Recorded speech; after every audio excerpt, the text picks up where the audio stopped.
नमस्कार दोस्तों, EDUSAT live lectures में आपका स्वागत है। दोस्तों, जैसा कि आप जानते हैं कि हमने हिंदी की कालजयी रचनाओं के ऊपर एक श्रृंखला की शुरुआत की हुई है। इस श्रृंखला में हम आजकल सूरसागर और सूरदास जी के विषय में चर्चा कर रहे हैं। आज इस परिचर्चा में हम सूरसागर के तीसरे श्रृंखला की तीसरी कड़ी लेके आपके सामने प्रस्तुत हैं। आज के इस विषय में आज के इस लेक्चर में हम खास तौर से सूरसागर में श्रृंगार और सूरसागर में राधा के विषय पर परिचर्चा करेंगे। इस चर्चा में हमारा साथ देने के लिए यहाँ पर हमारे स्टूडियो में मौजूद हैं doctor Purnachand Tandon. Doctor Tandon professor हैं हिंदी विभाग, यूनिवर्सिटी ऑफ दिल्ली में। आइए हम सर का अपने स्टूडियो में स्वागत करते हैं और उनसे अनुरोध करते हैं कि वो इस परिचर्चा की शुरुआत करें। सर, आपका स्वागत है। जी, धन्यवाद। नमस्कार मित्रों। हिंदी की कालजयी रचनाएं, इस श्रृंखला में सूरदास जो कि कृष्ण भक्ति काव्य, जो मध्यकालीन काव्य की एक बड़ी प्रमुख और महत्वपूर्ण काव्यधारा है, इस काव्यधारा के प्रवर्तक सूरदास हैं। और अष्टछाप जो कृष्ण भक्ति काव्य की एक प्रमुख पहचान है, उस अष्टछाप के कवियों के 8 कवियों के नेतृत्व का काम भी सूरदास करते हैं। और सूरदास ने यूँ तो राम भक्ति पर भी लिखा है, लेकिन मुख्य रूप से उनकी पहचान कृष्ण भक्त कवि के रूप में होती है। और उनकी एक बृहत रचना सूरसागर है, जिसमें मध्यकालीन काव्य और साहित्य की दृष्टि से बहुत सारी प्रवृत्तियों का समावेश है। जो मुख्य रूप से हम सूरदास को एक भक्त कवि के रूप में जानते हैं, सगुण कवि, और वो भी भक्त कवि, और वह भी कृष्ण भक्ति के भक्त कवि। लेकिन भक्ति के साथ साथ उनकी कविता में प्रेम भी बहुत ही विलक्षण रूप से चित्रित है। वह प्रेम अनेक आयामों के साथ हमारे समक्ष आता है। इसी तरह वात्सल्य के भी बड़े महत्वपूर्ण कवि सूरदास माने जाते हैं। और उन्होंने कृष्ण के बाल रूप के जो सुंदर चित्र उतारे हैं अपनी कविता में, वह अपने आप में अपूर्व हैं, विलक्षण हैं। और इन सब के साथ साथ श्रृंगार उनकी कविता की एक बड़ी विशेषता है। श्रृंगार में वे संयोग और वियोग दोनों ही दृष्टियों से बहुत महत्वपूर्ण पक्षों को उदाहरणों के साथ हमारे समक्ष प्रस्तुत करते हैं। सूरदास वस्तुतः कवि हैं, और कवि हृदय होने के नाते उन्होंने श्रृंगार के विप्रलंब को बहुत ही बारीकी से, बहुत निकटता से अनुभव किया है। और संयोग के भी, कृष्ण और राधा को लेकर, गोपियों को लेकर जिस तरह के चित्र उन्होंने उकेरे हैं, वह हिंदी साहित्य ही नहीं अपितु भारतीय वाङ्मय की बड़ी विलक्षण धरोहर है। तो सूर के काव्य में हम जो मुख्य चरित्र हैं वह कृष्ण और राधा हैं, लेकिन उनमें यशोदा का, या उनमें गोपियों का, या उनमें अन्य पात्रों का भी चित्रण समय समय पर संदर्भ अनुसार हुआ है। लेकिन सूर की जो राधा है, वह एक अलग तरह का चरित्र बनकर हमारे सामने आती है। यह राधा जो पूरी तरह प्रेम के नाम पर समर्पित है, कृष्ण के लिए वह अपना सब कुछ अर्पित कर देती है। और इस राधा को लेकर सूर क्या विचार करते हैं, या सूर की परिकल्पना क्या है, उस पर भी थोड़ी चर्चा हम आज करेंगे। इसलिए प्रारंभ हम कर रहे हैं श्रृंगार को लेकर, क्योंकि सूरसागर खजाना है, एक बहुत बड़ा भंडार है ऐसी मध्यकालीन कविता की और साहित्य की प्रवृत्तियों का। उसमें प्रकृति का सौंदर्य भी बड़ा अद्भुत है, उसमें ब्रजभाषा के विलक्षण उदाहरण देखने को मिलते हैं, उसमें कलात्मकता की और जो काव्य कौशल है, अभिव्यक्ति कौशल है, उसकी दृष्टि से भी वह एक कालजयी रचना है। तो उस पर चर्चा आज हम प्रारंभ करते हैं। मित्रों, जैसा कि हम जानते हैं कि श्रृंगार जो है वह मनुष्य जीवन का, इस सृष्टि का, क्योंकि प्रकृति के माध्यम से ईश्वर ने इस संसार का भी श्रृंगार किया है। एक से एक सुंदर झरने हैं, नदियां हैं, पहाड़ हैं, फल फूल हैं और इसी तरह तमाम दूसरे जो पशु पक्षी हैं, जीव जंतु हैं, ये सब कभी कभी तो ऐसा लगता है कि ईश्वर द्वारा विरचित एक सुंदर कविता ये सृष्टि है। तो इस सृष्टि का श्रृंगार करने वाले बहुत सारे उपकरण हैं, बहुत सारे साधन हैं। ठीक उसी तरह मनुष्य जीवन का, मानव जीवन का भी एक महत्वपूर्ण हिस्सा है श्रृंगार। हमारे यहाँ 9 रसों की चर्चा की गई है शास्त्र में। उन 9 रसों में से एक रस श्रृंगार भी है। श्रृंगार को रसराज भी कहा गया है, रसों का राजा। तो इस श्रृंगार के संदर्भ में हम चर्चा करेंगे कि श्रृंगार क्या है और सूरदास ने अपनी कविता में इसका रचनात्मक उपयोग किस तरह से किया और फिर उसका कविता के माध्यम से किस तरह वर्णन वो कर पाते हैं, ये हम आज चर्चा करेंगे। हम जानते हैं कि सूरदास के बारे में यह मान्यता है कि वह जन्मांध थे। तो कभी कभी इस तरह के प्रश्न श्रृंगार को लेकर, राधा की प्रतिमूर्ति के चित्रण को लेकर भी मन में उठते हैं कि यदि वो जन्मांध थे तो उन्होंने इस प्रकार के चित्रों का अंकन कैसे किया। उनकी कल्पना शक्ति, उनकी प्रतिभा जो है वह ईश्वर प्रदत्त है और वो उसका पूरा अनुमान लगा के उसको बड़े सुंदर ढंग से प्रामाणिक रूप में हमारे सामने, चाहे वर्ण योजना हो, चाहे आंगिक चेष्टाएं हों, चाहे हाव भाव हों, उन सब का बड़ा सुंदर चित्रण वो करते हैं। तो ये एक महाकवि और महारचना, कालजयी रचना का ही एक परिणाम हमारे समक्ष आता है। श्रृंग का अर्थ है कामोद्रेक, काम का उद्रेक। कामोद्रेक के आगमन पर या उसकी उत्पत्ति के कारण पर जब हम विचार करते हैं तो हमारी दृष्टि श्रृंगार पर जाती है। उत्तम प्रकृति का कामोद्रेक ही श्रृंगार कहलाता है। यानी इंद्रिय वासना युक्त और कामोद्रेक जिसमें शारीरिकता का ही प्राधान्य हो, श्रृंगार के अंतर्गत नहीं आ सकते। श्रृंगार एक शुचि भाव है, एक पवित्र भाव है, उसमें वासना का कोई स्थान नहीं है। इसके आलंबन नायक और नायिका होते हैं। उद्दीपन, सखी, परिहास, वन उपवन, चंद्र, षड ऋतु वर्णन आदि होते हैं। अनुराग, पूर्ण, भ्रकुटी, भंग और हाव भाव आदि इसके अनुभाव होते हैं। आलस्य, उग्रता, जुगुप्सा आदि को छोड़कर अन्य जितने भी भाव हैं, निर्वेद, असूया, धृति आदि, वो सब इसके संचारी भाव होते हैं। और स्थायी भाव इसका रति होता है। हर रस का एक स्थायी भाव है, श्रृंगार का स्थायी भाव रति है। इस तरह से जो भरत मुनि ने बात कही है, विभाव, अनुभाव, व्यभिचारी, संयोगाद रस निष्पत्ति, तो रस निष्पन्न तब होता है जब ये सब संयोग से मिल जाते हैं। रति का अर्थ है मनो अनुरूप वस्तु में सुख प्राप्त करने का ज्ञान। इस तरह प्रिय वस्तु के प्रति मन के उन्मुख होने का भाव नायक और नायिका का पारस्परिक अनुराग, ये प्रेम है। इस प्रकार शास्त्र के अनुसार स्त्री पुरुष के हृदय में एक दूसरे के प्रति एक सहज आकर्षण विद्यमान रहता है, जो अनुकूल परिस्थिति में उद्बुद्ध होकर विशेष मानसिक और शारीरिक क्रियाओं द्वारा अभिव्यक्ति पाता है। आंगिक चेष्टाओं से वह अभिव्यक्त होता है। इसे ही श्रृंगार और प्रेम का अभिप्राय या संज्ञा मानी जाती है। साहित्य में रस परंपरा का अन्वेषण करने पर ज्ञात हुआ कि आरंभ के काव्य में एक ही रस की स्थिति मानी जाती थी और वह श्रृंगार था। अन्य रसों की परिकल्पना नाटकों से प्रारंभ हुई और इसके पश्चात अधिकांश विद्वान श्रृंगार को ही प्रधान रस मानते रहे या रसराज बताते रहे। उसमें उल्लेखनीय हैं नंदकेश्वर, भरत मुनि, आचार्य दंडी, आचार्य भामा, विश्वनाथ या जयदेव। इसी तरह हिंदी में विद्यापति, चिंतामणि आदि जो मध्यकाल यानी उत्तर मध्यकाल के आचार्य कवि हैं, विश्वनाथ हैं, पंडित राज जगन्नाथ हैं, इन सब ने भी उसके रस राजत्व पर विचार किया है। पूर्ववर्ती काल में रस शब्द का अर्थ श्रृंगार रस ही था, अतः भाव की व्यापकता की दृष्टि से श्रृंगार की व्यापकता या विस्तार अत्यधिक है। श्रृंगार शब्द का प्रयोग लौकिक अर्थ में किया जाता है, किंतु भक्तिकालीन कविता में या भक्त कवियों ने उसका उदात्तीकरण किया है, उनकी दृष्टि में श्रृंगार एक उदात्त और पवित्र भाव है।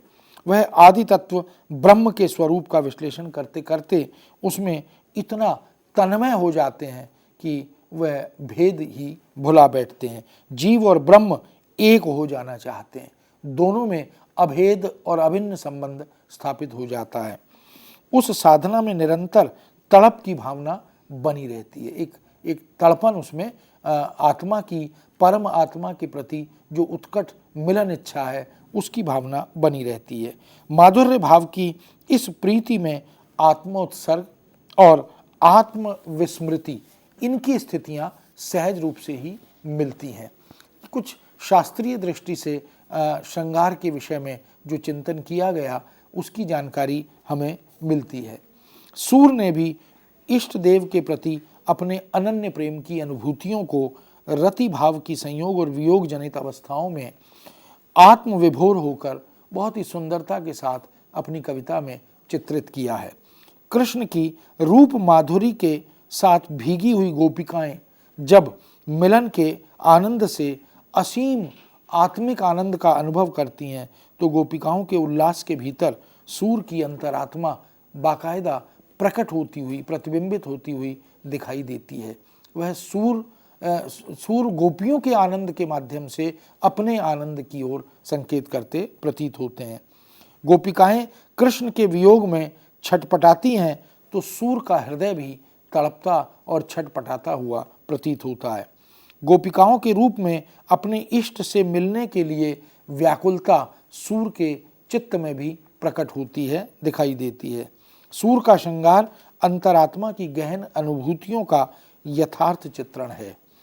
सूर ने सूर सागर में बहुत ही ईमानदारी से या सच्चाई से प्रेमी हृदय के रति भाव की उत्पत्ति, प्रिय मिलन की लालसा, प्रिय संयोग का हर्ष, प्रिय स्मृति, लोक लाज, प्रेमी हृदय का साहस, उसका उन्माद और विकलता, समस्त संचारी भावों और मानसिक अवस्थाओं का बहुत ही प्रभावशाली चित्रण सूर सागर के माध्यम से हिंदी जगत के समक्ष किया है। ब्रजभाषा में वर्णित यह सारा वर्णन एक विलक्षण धरोहर हिंदी साहित्य की और भारतीय वाङ्मय की बन जाता है।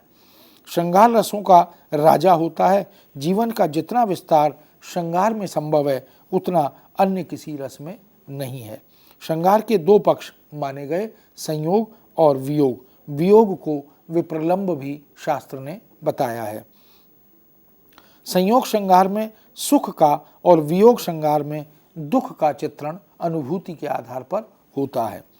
इसीलिए श्रृंगार रस पूरे जीवन को आच्छादित कर लेता है। संयोग में आश्रय आलंबन का मिलन होता है, इसलिए यह सुखात्मक है। रूप वर्णन, नक्षिक वर्णन, आभूषण वर्णन, जलाशय वर्णन या अन्य प्रकार की क्रीड़ाओं और विलास आदि का वर्णन, परिहास, ये सब के सब इसी के अंतर्गत आते हैं। वियोग में नायक नायिका का विछोह या विच्छेद होता है, इसलिए दुखात्मक होता है और इसके चार भेद सामान्यतः शास्त्र ने किए: पूर्व राग, मान, प्रवास और करुण।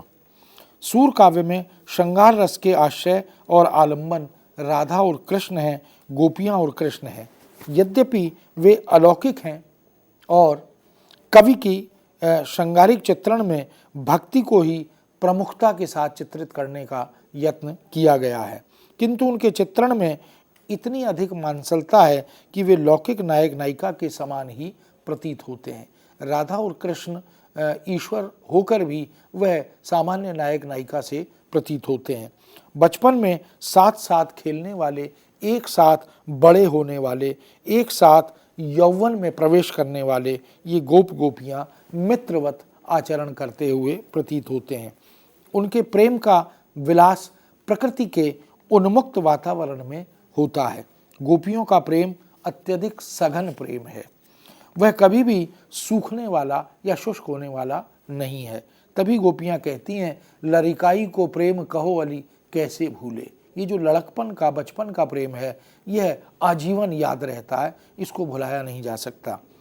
उन्हें तो कृष्ण के बिना कुछ भी अच्छा नहीं लगता, रुचिकर नहीं लगता। इसीलिए सूर श्याम बिन और न भावे, कौऊ कितना समझावे। कोई कितना भी समझा ले, लेकिन कृष्ण के बिना उन्हें कुछ भी अच्छा प्रतीत नहीं होता। सूर ने श्रृंगार के संयोग और वियोग दोनों पक्षों का बड़ा विस्तृत और प्रामाणिक चित्रण किया है। संयोग श्रृंगार में सबसे पहले वो रूप सौंदर्य की बात भी करते हैं। रूप सौंदर्य शरीर का वह अंग है जिसके अनुभूति नेत्रों द्वारा हो पाती है। सौंदर्य का मूल प्राण है सामंजस्य, और परोक्ष रूप से रूप और सौंदर्य दोनों का आधार सामंजस्य है। इसलिए ये कहा भी जाता है कि देखत ही जो मन हरे सुख अखियन को दे, रूप बखाने ताहि जो जग चेरो कर ले। सौंदर्य क्या है? देखत ही जो मन हरे सुख अखियन को दे। महाकवि देव ने यह बात अपनी कविता में लिखी है। सूर के काव्य का तो आधार ही राधा और कृष्ण का सौंदर्य है। सूर सौंदर्य के भी चितेरे कवि हैं, चाहे बात रूप सौंदर्य की हो, चाहे प्रकृति सौंदर्य की हो, चाहे भाव सौंदर्य की हो या अभिव्यक्ति सौंदर्य की। वो कहते भी हैं, हरिमुख किन्हों मोहिनी माई, बोलत बचन मंत्र सी लागत, गति मति जात भुलाई, सूर श्याम जुवती मन मोहन, ये संग करत सहाई। कैसी अद्भुत अनुभूति सूर की कविता में सौंदर्य के माध्यम से हमारे समक्ष आती है। सूर गोपियों द्वारा कृष्ण के नक्शिक सौंदर्य का सामूहिक रूप से इस तरह से चित्रण करते हैं कि जितने कृष्ण के अंग हैं उनके सौंदर्य को देखने के लिए विधाता को भी प्रति रोम नेत्र बनाना चाहिए था। ये कल्पना, ये इच्छा शक्ति गोपियों की है कि ऐसे विलक्षण अपूर्व अपार सौंदर्य को देखने के लिए ये शरीर पर जितने रोए हैं, अगर ये सब नेत्र बन जाते तो भी उस सुंदर रूप को कृष्ण के देखने के लिए कम प्रतीत होते। उन्होंने राधा के रूप का वर्णन करते हुए एक वाटिका के रूप में, सुंदर उपवन और वाटिका के रूप में उसे चित्रित किया है। सूर की सौंदर्य परिकल्पना हम इस पद के माध्यम से देख सकते हैं। अद्भुत एक अनुपम बाग, राधा को अद्भुत एक अनुपम बाग, उस बाग के रूप में चित्रित किया। जुगल कमल पर गजबर क्रीड़त, तापर सिंह करत अनुराग, हरिपर सरबर सरपर गिरिबर, गिरिपर फूले कंज पराग, रुचिर कपोत बसत ता ऊपर अमृत फल लाग, फल पर पुहुप पुहुप पर पल्लव, तापर सुकपिक मृग मद काग। और फिर कहते हैं, खंजन धनुष चंद्रमा ऊपर, ता ऊपर एक मणिधर नाग। पाँव से और सिर तक, शिखा तक एक ऐसा सुंदर चित्र वाटिका का, यानी राधा जो है वो एक जीवंत वाटिका के समान है, और उसके अंग प्रत्यंग पर वो इस तरह से वाटिका के अंगों और उपकरणों को आरोपित करते हैं कि देखते ही चित्त जो है वह विमोहित हो जाता है। मिलन के अंतर्गत संयुक्त प्रेमियों के समस्त मानसिक शारीरिक सुख आते हैं। इस प्रसंग में प्रेमी प्रेमिकाओं की रस चेष्टाएं, सुरति वर्णन, अष्टयाम क्रीड़ाएं, ये सब समाविष्ट होती हैं। सभी गोपियां कृष्ण से प्रेम करती हैं और उनके पास रहना भी चाहती हैं। तो सूर क्या चित्रण करते हैं? खेलन हरि निकसे ब्रज खोरी। एक दिन ब्रज की गलियों में कृष्ण खेलने निकलते हैं। औचक ही देखी तह राधा, नैन विशाल भाल दिए रौरी, सूर श्याम देखत ही रीझे, नैन नैन मिली परी ठगोरी। दोनों के नेत्र मिलते हैं और दोनों ठगे से रह जाते हैं। ये प्रथम दर्शन, ये पहला प्रेम मिलाप जो है उसका बड़ा सुंदर चित्र सूरदास उतारते हैं। कृष्ण को तो सभी प्रेम करते थे, पर आज कृष्ण को भी एक ऐसा प्राणी मिला जिससे वो प्रेम करते हैं। इसलिए विस्मय विमुग्ध होकर वो पूछ ही बैठते हैं राधा से, बूझत श्याम कौन तू गोरी, कहाँ रहत काकी तू बेटी, देखी नहीं कबहू ब्रज खोरी। कभी पहले ब्रज की गलियों में तुम्हें नहीं देखा, तुम कौन हो, किसकी बेटी हो, कहाँ रहती हो। ये सारे प्रश्न एक साथ कृष्ण राधा से करते हैं। राधा बड़ी गंभीरता से उत्तर देती है, काहे को हम ब्रजतन आवती, खेलत रहत आपनी पोरी। मैं तो अपने गाँव में, अपने घर में खेलती हूँ, यहाँ क्यों आती? राधा कहती है कि मैं इधर इसलिए नहीं आती क्योंकि तुम बहुत बड़े चोर हो, ऐसा मैंने सुना है। तुम्हारा चोर रूप जग विदित है, इसलिए सूर कृष्ण से यह कहलवाते हैं, तुमरो कहा चोरी हम लई हैं, खेलन चलो संग मिल जोरी। तुम्हारे पास ऐसा क्या है जो मैं चुरा लूँगा, चलो मेरे साथ मिलकर खेलने चलते हैं। एक तो अलौकिक सौंदर्य की साकार प्रतिमा और ऊपर से वाक पटुता, विनय की इस मधुरता से राधा एकदम द्रवित हो जाती है और सूर श्याम प्रभु रसिक शिरोमणि बातन भुरई राधिका भूरी। कृष्ण बातों में राधा को एक तरह से द्रवित कर देते हैं और वो भोली राधा कृष्ण के साथ चल पड़ती है। इस तरह प्रेम संयोग की अमूल्य निधि बनकर हमारे सामने आता है। संयोग पक्ष की वो सारी क्रीड़ाएं जिनका चित्रण पनघट लीला, कुंज विहार, यमुना स्नान, जल केली, चीर हरण, गोदोहन, राधा के मुख पर दूध की धार फेंकना और इसी तरह न जाने कितने और चित्र, हिंडोले आदि के चित्र, फाग वर्णन के चित्र, ये सब सूर ने बड़ी खूबी के साथ उकेरे हैं। रास नृत्य आदि इन सब का भी चित्रण सूरदास ने अपनी कविता में किया है। वह काम भावना प्रकट होती है जब नवल किशोर नवल नागरिया के रूप में चित्रित होते हैं। अपनी भुजा श्याम भुज ऊपर, श्याम भुजा अपने उर्धरिया। अपने हृदय पर भगवान कृष्ण की वह का हाथ जब राधा रखती है तो चित्रण सूरदास करते हैं। इस तरह उपभोग की इच्छा दोनों पक्षों में तीव्रतर होती जाती है। संयोग में प्रकृति और विभिन्न ऋतुएं भी सुखदायी हो जाती हैं। जबहि वन मुरली श्रवण परी, चकित भई गोप कन्या सब काम धाम बिसरी। अपना सब काम भूल जाती हैं। बच्चे को दूध पिला रही हैं, छोड़ देती हैं। पति को खाना परोस रही हैं, छोड़ देती हैं और वन से आने वाली उस मुरली की स्वर लहरियों से खिंची चली जाती हैं। शरद ऋतु की रात्रि में मिलन का चित्र भी सूर ने बहुत सुंदर ढंग से उकेरा है।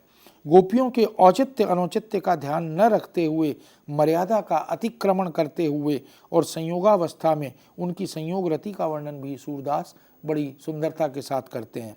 मानो माई घन घन अंतर दामिनी, घन दामिनी दामिनी घन अंतर, शोभित हरि ब्रज भामिनी। इसके साथ ही संयुक्त प्रेम प्रेमिका का झूला झूलना और अनेक उत्सवों में उनकी भागीदारी का दिखाना, यह भी सूरदास झूलत श्याम श्यामा संग, न जाने कितने ऐसे चित्र उकेरते हैं जो ब्रज संस्कृति को हमारे सामने प्रकट करते हैं। कृष्ण राधा की गाय दूहते हैं। अचानक राधा दिखाई देती है और वे दूध पिलाने के लिए निपुण नाटक करते हुए उस रसिक पाठक को कैसा आनंद सूरदास देते हैं। धेनु दुहत अति ही रतिबाड़ी, एक धार दोहनी पहुँचावत, एक धार जहाँ प्यारी ठाड़ी। बाल्टी में एक धार दूध की डालते हैं और थन को घुमाकर गाय के एक धार वो सीधे राधा के मुख पर भी करते हुए मारते हुए दिखाई देते हैं। इस तरह प्रिय और प्रियतम मिलकर एक हो जाते हैं। राधा माधव, माधव राधा, कीट भंग गति है जो रही। ये जो परिकल्पना है सूर की कि प्रेम की पराकाष्ठा है जब दोनों एक हो जाते हैं, दोनों का अंतर समाप्त हो जाता है, अभेद रूप बन जाता है। संयोग चित्र सूर के बहुत ही मर्यादित चित्र भी हैं। उसमें आध्यात्मिकता की एक अंतरधारा दिखाई देती है। श्रृंगार का विप्रलंबक पक्ष भी उनके काव्य में पूरे विस्तार के साथ चित्रित है। वियोग श्रृंगार में कृष्ण का मथुरा गमन, गोपियों का विरह वर्णन, भ्रमर गीत आदि प्रसंगों के माध्यम से उसकी अभिव्यक्ति वह बड़ी हृदय द्रावी है। मथुरा जाने पर कृष्ण की वियोगिनी गोपियां राधा और यशोदा ही नहीं, लताएं भी जलने लगती हैं।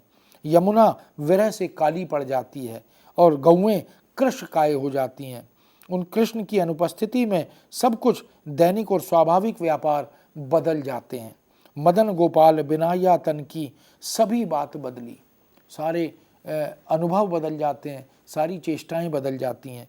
बिन गोपाल बैरिन भई कुंजें, ये कुंज गलियां जो कृष्ण के साथ बड़ी सुखद लगती थीं, आज बिना कृष्ण के बैरिन हो गई हैं, शत्रु बन गई हैं।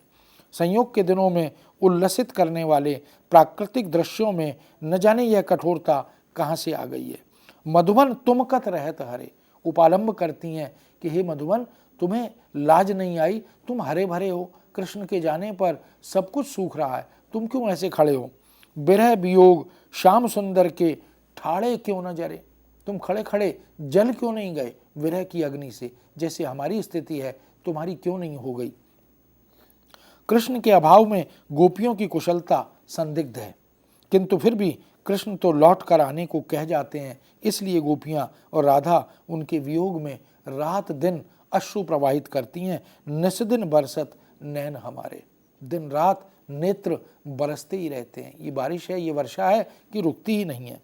प्रवासजन्य विरह का वर्णन पूरी गंभीरता और सूक्ष्मता के साथ सूर ने अपनी कविता में किया है। दिन रात बरसने वाले नैनों से बादल भी हार जाते हैं। अब तो रात भी बड़ी भयानक काली नागिन सी प्रतीत होती है।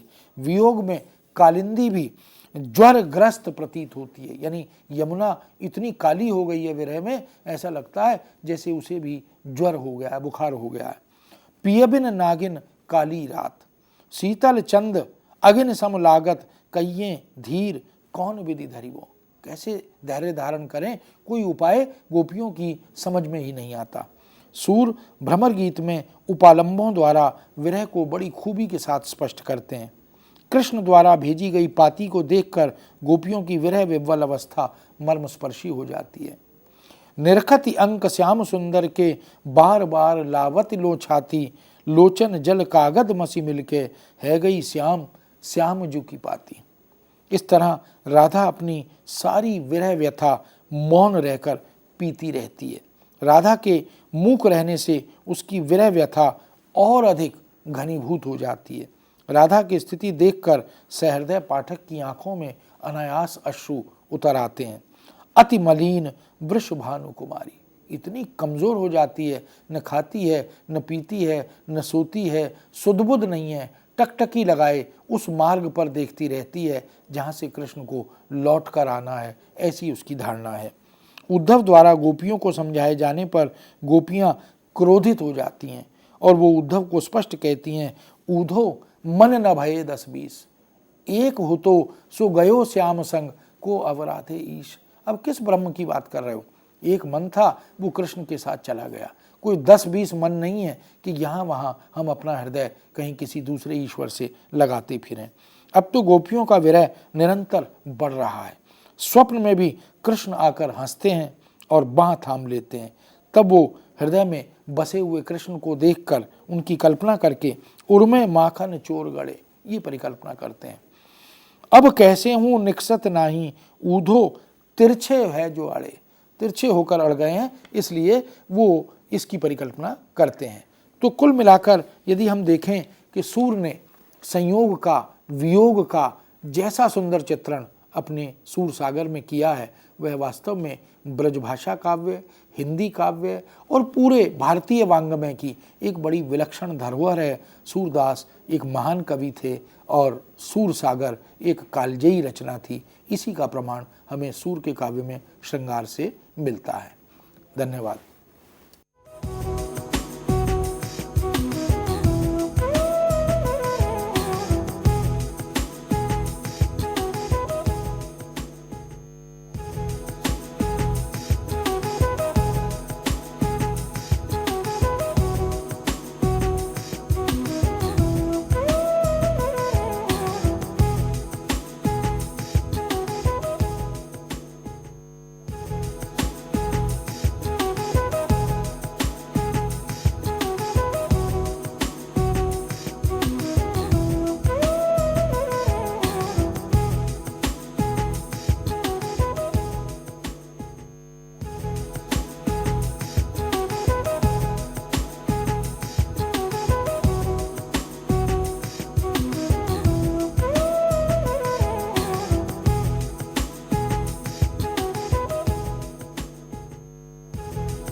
नमस्कार। एडुसेट के लेक्चर में, लाइव लेक्चर में आपका स्वागत है और हम कालजयी रचनाएं हिंदी की इस पर चर्चा कर रहे हैं और आज हम चर्चा करेंगे सूरदास विरचित सूरसागर, जिसमें चित्रित राधा का जो वर्णन है या सूर की राधा वो किस रूप में चित्रित हुई है उस पर चर्चा करेंगे। हम जानते हैं कि सूरदास ब्रजभाषा के बड़े विलक्षण कवि हैं। उनकी कविता में ब्रज की संस्कृति बहुत ही सुंदर ढंग से अभिव्यक्ति पाती है, चाहे वो ब्रज के रीति रिवाज हों या पर्व हों, उत्सव हों या ब्रज के संस्कार हों या समय समय पर ब्रज में जो आभूषण प्रयुक्त होते हैं या समय समय पर ब्रज में जो भोज्य पदार्थ आदि प्रयुक्त होते हैं, उनका बड़ा सुंदर चित्रण है। और तमाम तरह की जो लीलाएं हैं जिसमें राधा भी एक बड़ी महत्वपूर्ण भूमिका में दिखाई देती हैं और राधा के अद्भुत चित्र सूरदास अपनी कविता के माध्यम से उतारते चलते हैं। तो मित्रों, यूँ तो कृष्ण भक्ति काव्य में बहुत सारे कवि हमें मिलते हैं हिंदी में, मध्यकालीन पूरी कविता, यहाँ तक कि आदिकाल में भी विद्यापति जैसा कवि है जो राधा की चर्चा भी करते हुए दिखाई देते हैं। और उसके बाद पूर्व मध्यकाल और उत्तर मध्यकाल में भी कृष्ण भक्ति काव्य बहुत लिखा गया है।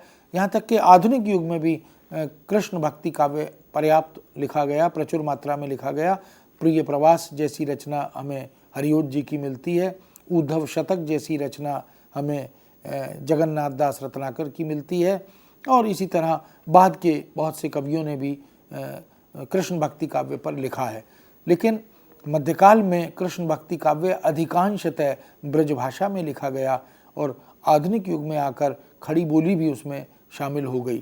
तो राधा का हम देखते हैं कि जिस तरह से चित्रण किया गया है वह एक अलग तरह से चित्रित पात्र के रूप में, नायिका के रूप में सूरदास के काव्य में उपस्थित होती है। तो भक्त शिरोमणि माना जाता है सूरदास को, महाकवि माना जाता है सूरदास को। वो भक्त भी थे और अपने आचरण से, अपने व्यवहार से वो संत भी थे। तो सूरदास ने भक्तों में श्रेष्ठ कवि के रूप में अपनी जगह बनाई। उसका मूल कारण उनके काव्य में वर्णित जो वस्तु है, विषय है, वह है और उसका बहुत ही सुंदर रचनात्मक जो अभिव्यक्ति पक्ष है, कौशल है, वह महत्वपूर्ण है। तो सूरदास की राधा वो वास्तव में एक अलग तरह की राधा है। दूसरे कवियों ने राधा को जिस रूप में, चाहे वो नंददास हों, परमानंद दास हों या अष्टचाप के अन्य कवि हों, इस तरह से सूर की राधा ने अपनी एक अलग पहचान बनाई है। बड़ी भोली सी, ग्रामीण सी और निरीह सी राधा जो कृष्ण के विछोह में अपने आप को लगातार विरह की अग्नि में दग्ध कर रही है, लेकिन प्रतीक्षारत है कि कृष्ण लौट कर आएंगे। और पत्र लिख रहे हैं गोप गोपियाँ, राधा भी उसमें शामिल है। उत्तर नहीं आ रहा लेकिन निराश नहीं हो रहे, एक चित्त मान नहीं रहा कि कहीं कृष्ण राजा होने के बाद उन्हें भूल तो नहीं गए। इसलिए उद्धव के आगमन पर उसको बहुत प्रताड़ित करने का काम भी गोपियाँ करती हैं, जिसमें राधा भी शामिल रहती है। तो महाकवि सूरदास की जो बड़ी रचना है, महान रचना है सूरसागर, उसमें राधा और कृष्ण की लीलाओं का भंडार है। न जाने कितनी राधा कृष्ण की लीलाओं का चित्रण उसमें किया गया है, इसलिए उसे लीला पुरुषोत्तम, भगवान कृष्ण को लीला पुरुषोत्तम कहा जाता है और सूरदास और सूरसागर को लीलाओं का भंडार कहा जाता है। सूर का यह ग्रंथ रस का सागर भी है। हार्दिक प्रेमोद्गार इसमें वर्णित हैं और उनका भंडार इसमें संकलित है। सूर काव्य के नायक श्री कृष्ण हैं और वो पूर्व और पूर्ण पुरुष हैं। वो सबसे आदि पुरुष हैं और पूर्ण पुरुष भी हैं। वो शिरोमणि हैं, रसिकों के रसिक शिरोमणि भी हैं और मनमोहन भी हैं, जैसा कि नाम से ही विदित है कि चित्त को, मन को मोह लेने वाले हैं, इसलिए उनका नाम मनमोहन भी है। और सूरसागर की नायिका राधा है जो निश्चित ही बहुत ही निष्कपट है, सहृदय है, पवित्र है, अनुरागमयी है और प्रेम की जीती जागती एक प्रतिमा है। कृष्ण का उल्लेख पुराने ग्रंथों में मिलता है। महाभारत में गीता के उपदेष्टा के रूप में वीर योद्धा कृष्ण का परिचय हम प्राप्त करते हैं। उसके बाद अनेक पुराणों में, उपनिषदों में कृष्ण को ईश्वर रूप में चित्रित किया गया, परंतु कृष्ण की लीला सहचरी अनन्य प्रियतमा राधा, जो जन जन के हृदय में विशुद्ध प्रेम का प्रतीक बनकर अधिष्ठित हो जाती है, प्रतिष्ठित हो जाती है, वह इन सभी ग्रंथों में अनुपलब्ध है, वहाँ मौजूद नहीं है। राधा की प्राचीनता सिद्ध करने के लिए ऋग्वेद में आए हुए राधा शब्द से संबंध जोड़कर अगर हम देखें तो कह सकते हैं कि वेदों में राधा धन के रूप में, अन्न के रूप में या नक्षत्र आदि के रूप में वर्णित है। जिस पुराण में कृष्ण की ब्रज लीला आदि का अधिक विस्तृत और व्यापक चित्रण है, वर्णन है, उस भागवत पुराण में भी राधा का कोई सीधा प्रामाणिक उल्लेख नहीं मिलता। भारतीय धर्म आरंभ होते ही शक्ति मत है, जिसको हम शाक्त मत कहते हैं, उसे शक्तिवाद पर आधारित माना जाता है। सर्वशक्तिमान परब्रह्म की सारी क्रियाओं का मूल उनकी एक सर्वव्यापिनी शक्ति के रूप में ही स्वीकार किया जाता है, जो इच्छा, ज्ञान, क्रिया इन तीनों गुणों से युक्त है, जिसकी चर्चा प्रसाद ने कामायनी में भी की है। इच्छा, ज्ञान और क्रिया, ब्रह्म की यही शक्ति महामाया है, देवी है। विष्णु पुराण में विष्णु के साथ श्री का उल्लेख भी मिलता है। विष्णु को नारायण और श्री को लक्ष्मी भी कहा गया है। कृष्ण विष्णु और नारायण के अवतार हैं, इसलिए लक्ष्मी को राधा कहकर कृष्ण की आह्लादिनी या आदि शक्ति के रूप में भी स्वीकार किया गया है। आचार्य निम्बार्काचार्य ने राधा को कृष्ण की शाश्वत पत्नी के रूप में भी स्वीकार किया है। ब्रह्म वैवर्त पुराण में राधा का उल्लेख राधा को सृष्टि का आधार मानते हुए किया गया है। वह अविनश्वर बीज के रूप में भी स्वीकार की गई है। राधा कृष्ण की अनेक सम्मिलित लीलाओं को बंगाल के वैष्णव भक्तों ने भी माधुर्य भक्ति के माध्यम से अपनी रचनाओं में चित्रित किया है। गीत गोविंद की रचना इसी का एक सशक्त उदाहरण है, जो वैष्णव धर्म का अवलंब जयदेव की कविता में हमारे समक्ष बनकर उभरती हैं। राधा को भक्ति और दर्शन के क्षेत्र में एक व्यापक काव्य भूमि हमारे देश के समस्त भाषाओं में मिली है। बंगला के कवि चंडीदास या मैथिल कवि विद्यापति ने भी राधावाद का प्रचार अपनी कविता के माध्यम से भरपूर किया है। राधा मानवीय चेतना में एक जन जन के हृदय में रागमयी और रसमयी पात्रा बनकर उभरती है, इसलिए वह एक विलक्षण चरित्र के रूप में हमारे सामने आती है। हिंदी की सगुण धारा का आरंभ होने पर राधा कृष्ण की लीला सहचरी बनकर आती है। परम अनुरागिनी, प्रेम की प्रतिमा, वह कविता में स्पष्ट राधा के रूप में उपस्थित होती है। राधा कृष्ण लीला को अपने काव्य का विषय सूरदास ने भी बड़ी खूबी से बनाया और उसकी मुख्य पात्रा राधा हमारे समक्ष उभर कर आई। विद्यापति की राधा ईषद उद्भिन्न यौवना है। जयदेव की पूर्ण विलासवती प्रगल्भा और चंडीदास की राधा उन्मादमयी मोम की पुतली जैसी दिखाई देती है।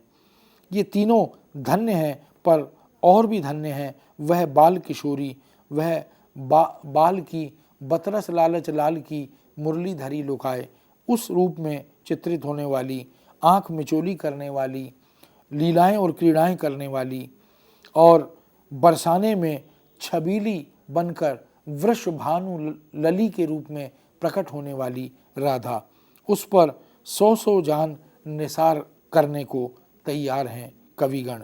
श्रृंगार उसका गुलाम है, उसे श्रृंगार की आवश्यकता नहीं है। नैसर्गिक सौंदर्य, ईश्वर प्रदत्त सौंदर्य उसके पास विद्यमान है।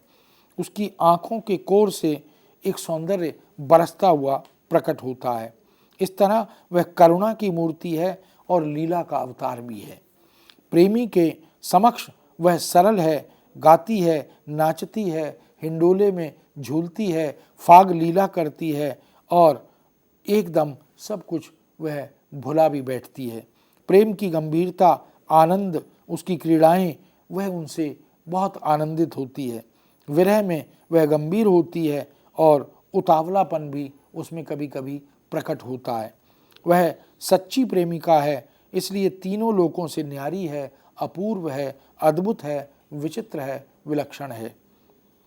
सूर की राधा केवल विलासिनी नहीं है। श्री कृष्ण के साथ उसका यौवन काल का संबंध उस तरह से नहीं है जैसा उत्तर मध्य काल में, रीति काल में चित्रित है। वहाँ तो भिखारीदास यह कहते भी हैं, और कवि रीझें तो कविताई, नहीं तो राधिका कन्हई सुमिरन को बहाना है।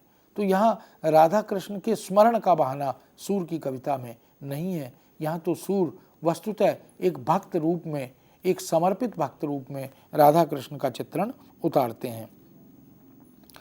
यहाँ सूर की कविता में राधा परकीया नायिका बनकर नहीं आती। बहुत छोटी सी उम्र में कृष्ण के साथ गुड्डे गुड्डियों का खेल वह खेल चुकी है। घंटों अपने घर ना जाकर नंद बाबा के घर में आंख मिचोनी वह खेलती रहती है। न जाने कब से खेलने के लिए ब्रज की गलियों में वह कृष्ण की प्रतीक्षा में रत दिखाई देती है। वह सखियों के साथ कृष्ण की तलाश में कुंज गलियों में घूमती हुई दिखाई देती है। नैनों में नैन मिलते हैं तो खेलन हरि निकसे ब्रज खोरी, कटि कछनी पीतांबर ओढ़े, हाथ लिए भौरा चकडोरी। किस तरह लट्टू खेलते हुए कृष्ण गलियों में दिखाई देते हैं और अचानक ही राधा कृष्ण को दिखाई देती है तो कृष्ण कह उठते हैं कि सूर श्याम देखते ही रीझ जाते हैं कृष्ण उस पर और सब कुछ भूल जाते हैं। ये जो कृष्ण और राधा का प्रथम मिलन है, कुंज गलियों में विचरण करते हुए एक दूसरे को देखकर आकृष्ट होना, एक दूसरे पर विमोहित होना, इसका सुंदर चित्रण सूरदास करते हैं। गौर वर्ण, नीले वस्त्र और पीठ पर लटकती हुई काली वेणी, विशाल नेत्र, माथे पर रोली की बिंदिया, राधा के इस अभिराम रूप को देखते ही कृष्ण ठगे से रह जाते हैं। यह पहला दर्शन वास्तव में विलक्षण है। यह उलझन युवावस्था की नहीं जिसमें वाक्य रुद्ध हो जाते हैं, कंठ अवरुद्ध हो जाता है, अवाक हो जाता है, यह वह नहीं। ये तो बाल्यकाल की स्वर्गीय उलझन थी जिसमें झिझक तो है, संकोच वश श्याम या कृष्ण कहते भी हैं कि तुम कौन हो बूझत श्याम, कौन तू गोरी, कहाँ रहत काकी है बेटी। सूर की राधा अपरिमित सौंदर्य की स्वामिनी है, अपार सौंदर्य है, अमित सौंदर्य उसके पास है। और इसीलिए आचार्य रामचंद्र शुक्ल ने सूर की राधा के विषय में लिखा भी है, राधा और कृष्ण के विशेष प्रेम की उत्पत्ति सूर के रूप के आकर्षण द्वारा ही की गई है। वास्तव में राधा के अंगों की रचना में सौंदर्य कोश भरा हुआ है। राधा के रूप में मानव सुंदरता का पुंज ही प्रकट होता है। ये चूता हुआ सौंदर्य है, जैसे टपक रहा है सौंदर्य, उस तरह का सौंदर्य राधा के पास है। रोम रोम में सहज माधुरी बरसती हुई राधा के रूप सौंदर्य से दिखाई देती है।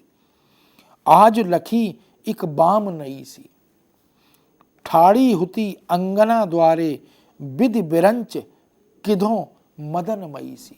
कामदेव की साक्षात प्रतिमा, सौंदर्य की विलक्षण प्रतिमा, ऐसी एक सखी आज नई देखी है ब्रज की कुंज गलियों में।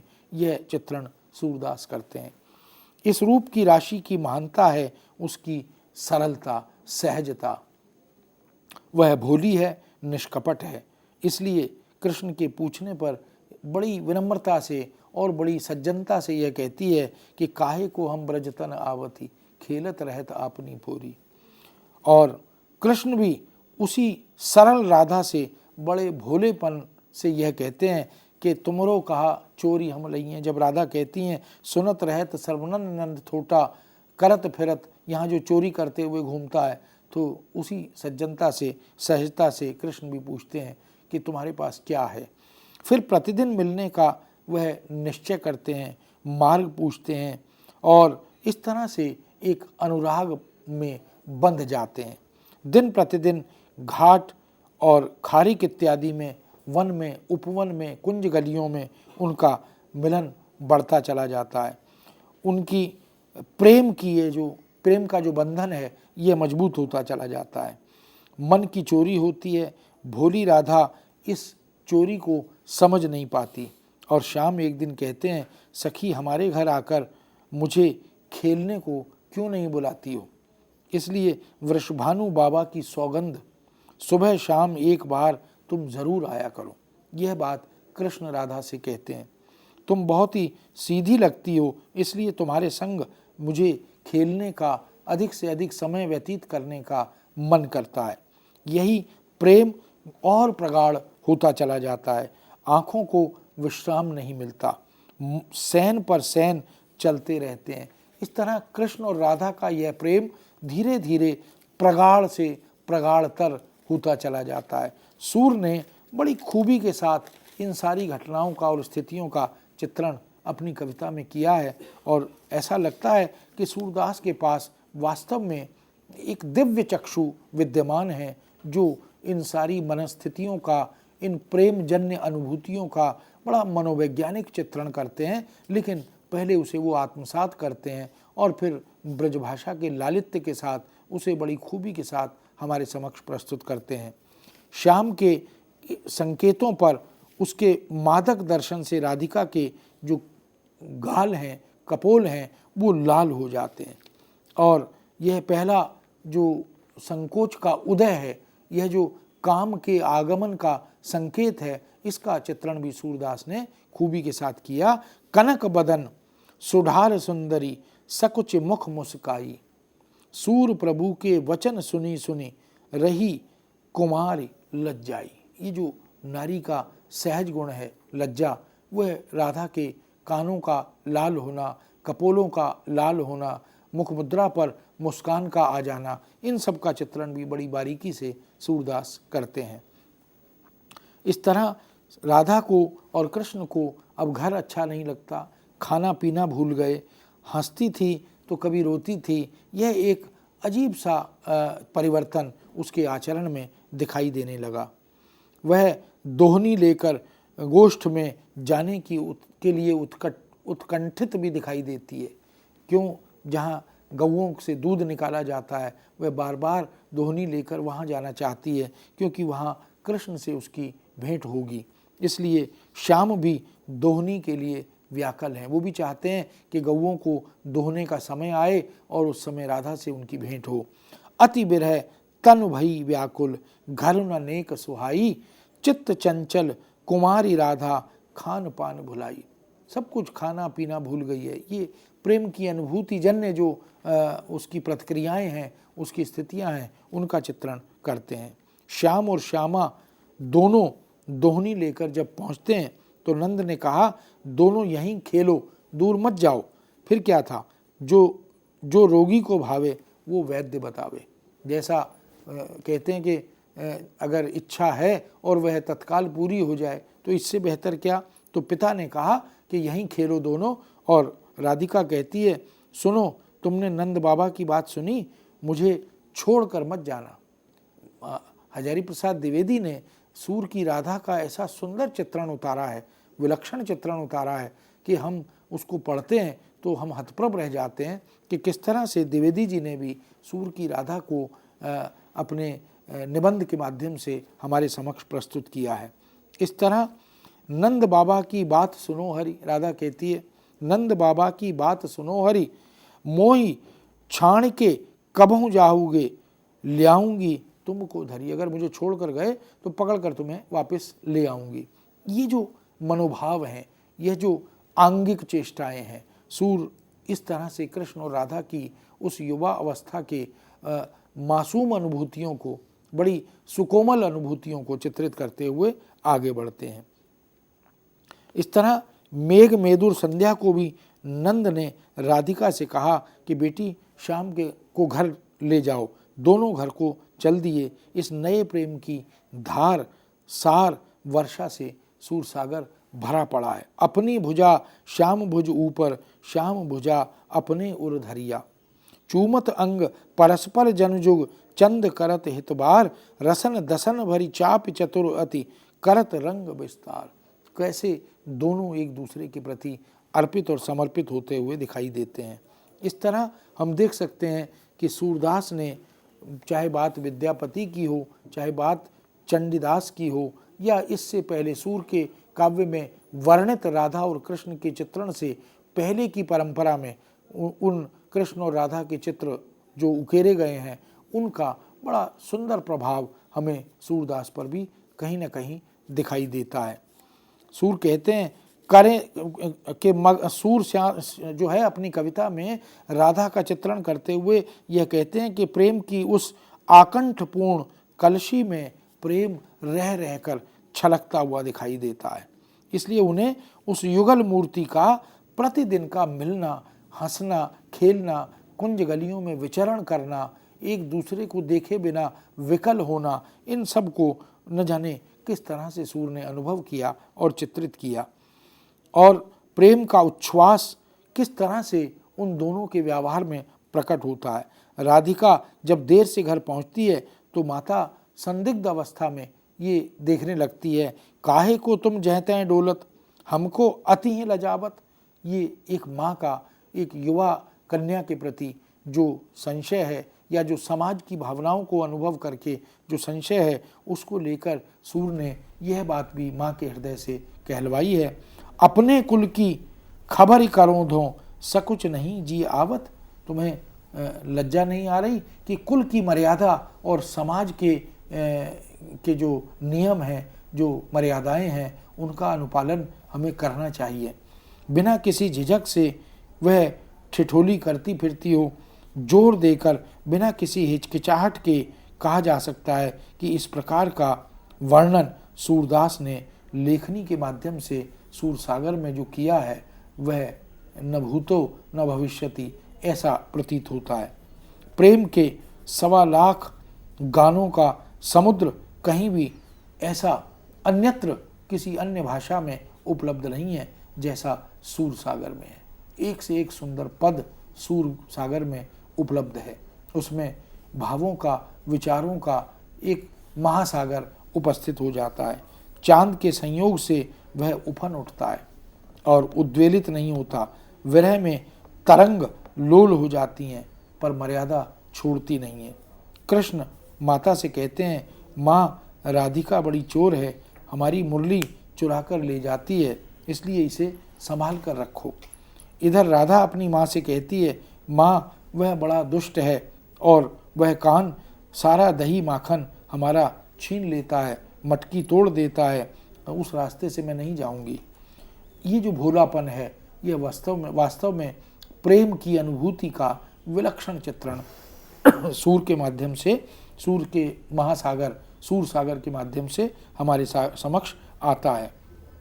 इस तरह राधा चातुर्य प्रकट नहीं कर पाती, वह चतुरता समक्ष लाना भी चाहती है तो उसका भोलापन हमारे सामने चला आता है।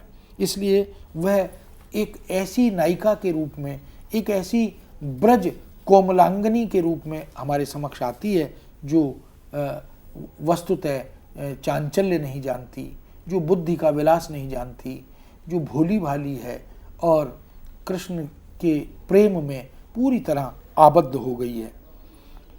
दूतियाँ थक जाती हैं, कृष्ण मूर्छित हो जाते हैं, पर माननी राधा अपना मान नहीं छोड़ती। वह कृष्ण द्वारा लौटे जा रहे और कृष्ण के राजा बनकर मथुरा जाने पर और मथुरा से लौटकर न आने पर राधा की स्थिति बड़ी विलक्षण हो जाती है। वह तो उन्हें अपना सब कुछ मान बैठती है, लेकिन दौड़कर वह मिल भी नहीं सकती, रोक भी नहीं सकती और सच संवर कर उनके समक्ष जाकर लीलाएं भी नहीं कर सकती, क्योंकि उसे ज्ञात है कि कृष्ण अब राजा बनकर जा रहे हैं। सूर ने ऐसे अनेक चित्रों का मनोवैज्ञानिक ढंग से चित्रण किया। रतन जटित गजरा बाजू बंद शोभा भुजन अपार, ऐसी साज सज्जा के साथ वो आती भी है। और कूंदा सुभग फूल फूले मनो मदन बिटप की डाल, इसलिए ये अनुराग की प्रतिमूर्ति बनकर राधा कृष्ण के समक्ष जब उपस्थित होती है और उनका प्रेम, क्रीड़ाओं में पला हुआ प्रेम जब बौरा सा जाता है, कैशोर्य की या किशोर अवस्था की चपलताएं जब प्रकट होने लगती हैं, तो संयोग के क्षणों में वह माधुर्य रह रहकर उमड़ उमड़ कर हमारे समक्ष आता है। वियोग की ज्वाला में तड़प कर उनका जो शरीर है वो कंचन की तरह निर्मल हो जाता है और चमकीला हो जाता है। इस प्रकार हम देखते हैं राधा श्याम, श्याम राधा रंग, दोनों एक दूसरे के रंग में रंग जाते हैं, दोनों एक दूसरे में विलय हो जाते हैं, दोनों एक दूसरे में डूब जाते हैं। यह जो चित्रण है यह वास्तव में संयोग का बड़ा सुंदर चित्रण है। तो कहीं संयोग कहीं वियोग, इन दोनों को राधा ने किस तरह से अपने जीवन का हिस्सा बनाया है वह सूर ने हमें दिखाया। आज रैन नींद नहीं पड़ी, ये राधा की अनुभूति है कि जागत गनत गगन के तारे, रसना रटत गोविंद हरि। रात भर जागकर आसमान के तारे गिन रही है क्योंकि रात भर नींद नहीं आई है। यह जो विछोह की पीड़ा है, विछोह की जो वेदना है, ये राधा के समक्ष आती है। इस तरह मित्रों, भूख न निस्दिन नींद हिरानी, एको पल नहीं सोवत, जे जे बसन श्याम संग पहिरे, ते अजहू नहीं धोवत। कृष्ण के साथ मिलन के दिनों में जो वस्त्र पहने थे उन्हें उतारती नहीं है, उन्हें धोती नहीं है, क्योंकि उस अंतिम सुखद अनुभूति को वो अपने साथ बनाए रखना चाहती है। तो सूर की राधा जो है वो बड़ी भोली, बड़ी निरीह, बड़ी मासूम और विरह दग्ध राधा है, लेकिन वह अपनी मर्यादाओं को छोड़ती नहीं और कृष्ण के प्रति जो समर्पण भाव है उसे निरंतर बनाए रखना चाहती है। इस तरह सूरदास राधा के मन को, उसके चित्त को बड़े मनोवैज्ञानिक ढंग से पढ़ते हैं और उसका बहुत सुंदर चित्रण अपनी रचना सूर सागर में करते हैं। बहुत बहुत धन्यवाद। समय की कमी के चलते हमें अपनी परिचर्चा यहीं से रोकनी पड़ेगी और मुझे आशा है मित्रों कि इस परिचर्चा से आप काफ़ी लाभान्वित भी हुए होंगे। और हम प्रोफेसर टंडन का भी धन्यवाद करना चाहेंगे कि उन्होंने हमें अपना अमूल्य समय दिया। और इसी बात पर मित्रों हमें आज्ञा दें। धन्यवाद।